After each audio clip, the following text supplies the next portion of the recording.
Alrighty, welcome back everyone. We just talked about some of the lingering questions around the top 25 teams. We'll continue that and likely finish that out tomorrow, so definitely stay tuned for that. But let's get into some fall camp intel. We had a number of things happen over the last 24 hours even coming out of fall camp, and let's go ahead and jump in here because there is a ton to get to. But I want to start at LSU, and I've talked about this quite a number of times on these fall camp intels, but it is very worth repeating. Ashton Stamps is a real player. He is a dude, and he's someone that I understand, this LSU back end was not good last year. I understand it's one of those units probably across the country that we're worried about the most going into this year, but this kid is taking full ownership, and he's not just playing good coverage on the second and third string wide receivers. He's playing good coverage on Kyron Lacey, and that is a very special thing. Now, the problem is on the other side of the ball, it sounds like Sage Ryan is out right now. Doesn't sound like it's too severe, and will be back for week one, but J.K. Johnson is getting the run over at the other cornerback position. P.J. Woodland is also a freshman to watch there because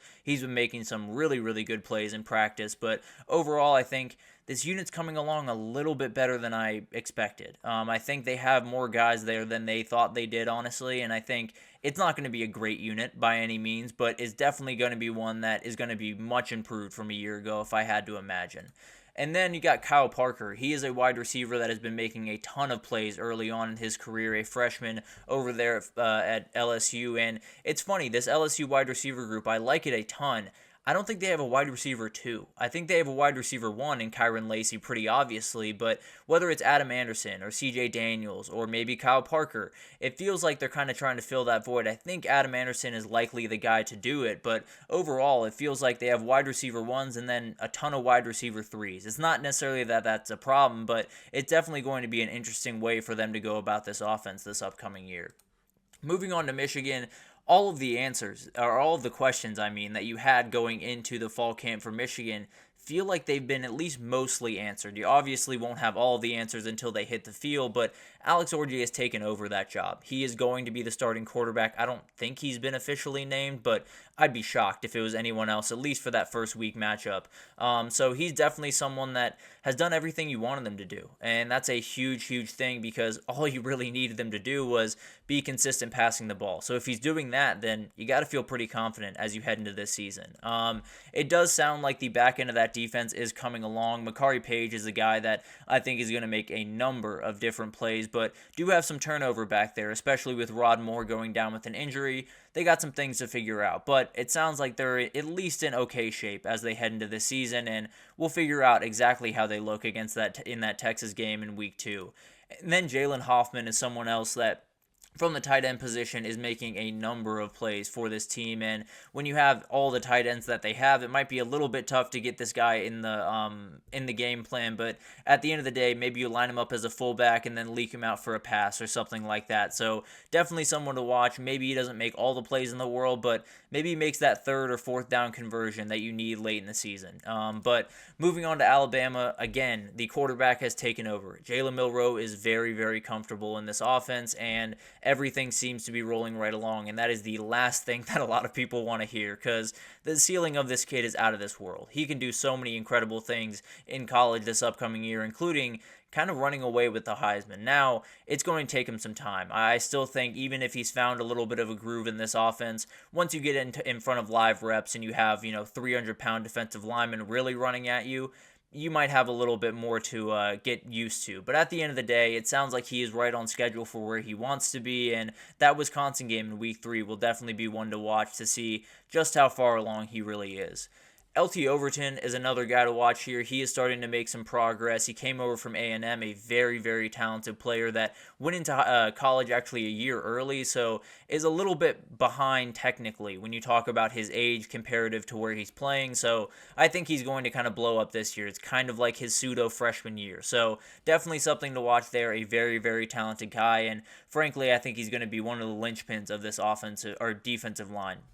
Then we move into the guy that I think is going to just be an absolute beast. I think he's going to be the wide receiver 1 at the end of the year. That is Ryan Williams, the freshman. I think this is a guy that is just beyond more talented than a lot of the guys in that room. I think a lot of the guys in that room are really incredible, but I think Ryan Williams is different. It's the same thing with the Clemson wide receiver room where I really like a lot of the guys in that room, Bryant Wesco is a little bit different. So I think that he's going to be the number one wide receiver at the end of the year. So I do think Ryan Williams might take a little bit of time to develop, and they'll have to find some other guys in the early weeks. But throughout the year, you're going to see much, much more of number 2 getting the ball and making some really special things happen on the outside.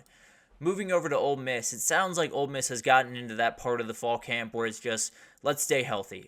Trey Harris, Antoine Wells are going to stay off the field at least for a little bit as they gear up for this upcoming season. So it sounds like they're right on schedule for where they want to be. And the biggest thing really to me is it sounds like the defense is outplaying the offense, which is a very, very interesting thing to hear from Ole Miss camp because obviously they transferred in so many incredible players and got so much better on that side of the ball.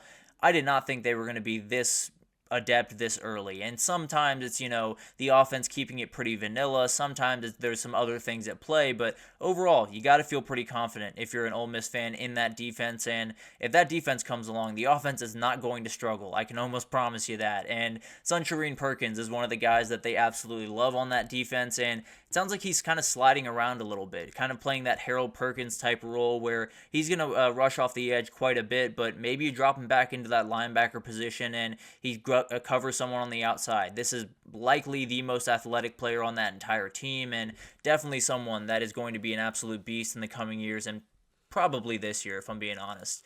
Moving on to Notre Dame, they have a couple of things coming up, and one of the guys that is really popping off the page as they get closer to that Week 1 matchup against A&M is Christian Gray, the cornerback that is going to be opposite Benjamin Morrison. This is one that Notre Dame reporters are just sky high on. They think he's going to be an incredible player, and frankly, that back end, if he is an incredible player, might just be the best in the country, right up there against Ohio State. So really, really talented kid, and making his very first start against A&M in a couple of weeks here.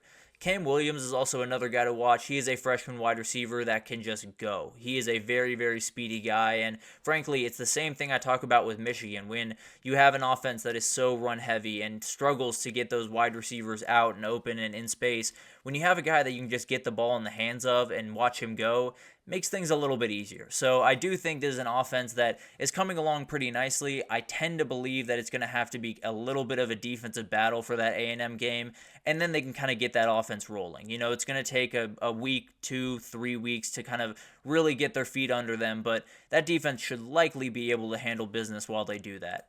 Moving over to Nebraska, I said yesterday that Dylan Raiola hasn't been named the starter, and he was named the starter just after I went off air. So he is the starter now. The true freshman is going to be the starter for Nebraska, and it's time. He is officially the savior of the program, and it's about to start. So definitely going to be as much pressure on him as you could possibly imagine, and it's going to be really interesting to see how he handles it. He seems like he's done everything you want him to do in fall camp, including taking care of the football at a really incredible rate. So definitely someone to watch, and that Colorado game in week 2 is going to be quite the test for him. And then that back end looks outright incredible. I didn't mean to cut out Tommy Hill's face, I promise, but Tommy Hill is one of those guys that is a first-round NFL talent. You have Bly Hill once he's fully healthy. I think is going to be incredible on the other side of that defense. I think Isaac Gifford is a really talented player, and they are as deep as can be. So this defense overall is awesome. I think this back end, along with that D-line, is going to be just ridiculously deep this upcoming year. And then Tennessee, the back end is a worry for this team. Boo Carter has stepped into the role of Jordan Thomas after he went down. He's going to play that nickel cornerback, and as we talked about, that is a huge, huge position for a number of these teams that like to employ that 2-4-5 or 4-2-5 type defense where you have 5 DBs out there. That nickel is hugely important because he does so many different things. And we'll see what that freshman can do. But they returned some talent. They brought in some guys that are super important. And I think Wesley Walker is the guy to watch more than anyone. But it's still patchwork. It's still putting everything together and making sure it fits. And it's going to be definitely really tough to do. That's for sure. But it'll be something to watch as we get into the season. On the other parts of the defense, they're more than fine. Obviously, James Pierce Jr. on the front end, but Arian Carter at the middle of the defense is an absolute beast. He's someone that is going to make all types of tackles this upcoming year. Frankly, I'd be a little bit surprised if he didn't lead this team in tackles, and he's going to be an absolute monster throughout this year. And then Nico is one of those guys that you haven't heard a lot from, and frankly, that is a great thing for a first-year starter. When you're not hearing about him getting dominated by the defense or turning over the ball or struggling with reads, all of that doesn't seem to be a problem. So everything, no news is good news when you're talking about first-year starters, and Nico has very little news as of right now. Moving into Kansas, obviously the biggest news is Jalen Daniels is healthy. He is 100% healthy. He has been cleared for that first game.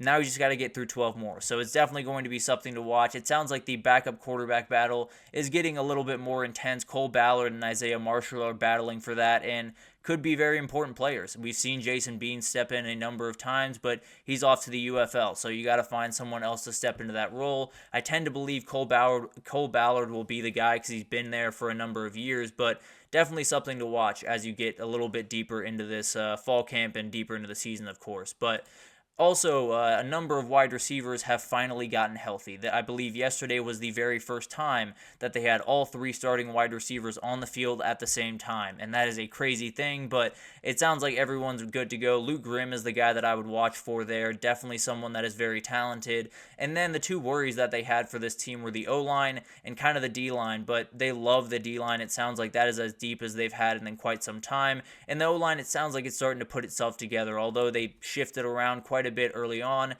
sounds like they're starting to find their five.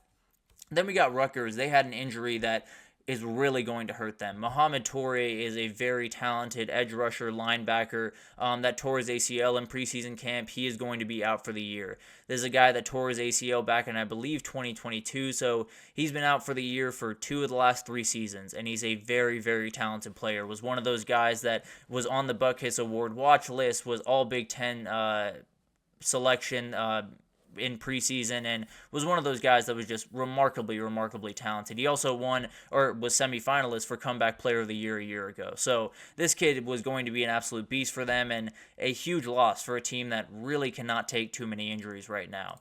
And then Texas made a very, I know that's a Kansas jersey. I am talking about Texas. Texas made a very interesting move late last night, pretty much. On Wednesday night, they added Velton Gardner, a running back that played at Kansas and SMU the last little bit. He is eligible to play because he is a grad transfer. He has kind of no rules for when he can kind of enroll and get going. So he is going to be the guy that kind of steps into a room that has had some depth issues come into play. I really like this pickup for a number of reasons. I think the biggest one for me is this is a 6th-year player. That means he is much further along in the pass pro way of things than some of those younger players in that running back room for Texas, and that's exactly what you need if you're Texas. Just a veteran guy that you can bring in on long third downs to pick up that extra linebacker or to pick up that blitzing safety. So definitely someone to watch. I think it'll likely be a kind of break glass in case of emergency type of situation early on, but he definitely could get onto the field, and he's a pretty special player out in open field. So it definitely will be very fun to watch to see